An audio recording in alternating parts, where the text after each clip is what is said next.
ಕಾಯಕವೇ ಕೈಲಾಸ ಅಂದರೂ ಬಸವ, ಅದರಂತೆ ನಡೆದರೂ ನಡೆದಾಡೋ ದೈವ.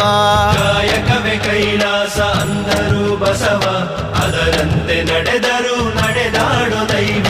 ಸಿದ್ಧಗಂಗಾ ಕ್ಷೇತ್ರವೇ ಪೂಜ್ಯರ ಉಸಿರು, ಪ್ರತಿ ಕಲ್ಲು ಹೇಳುತ್ತಿವೆ ಬುದ್ಧಿಯ ಹೆಸರು. ಸಿದ್ಧಗಂಗಾ ಕ್ಷೇತ್ರವೇ ಪೂಜ್ಯರ ಉಸಿರು, ಪ್ರತಿ ಕಲ್ಲು ಹೇಳುತ್ತಿವೆ ಬುದ್ಧಿಯ ಹೆಸರು.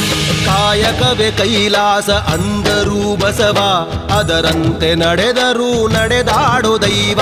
ಕಾಯಕವೇ ಕೈಲಾಸ ಅಂದರೂ ಬಸವ, ಅದರಂತೆ ನಡೆದರೂ ನಡೆದಾಡೋ ದೈವ.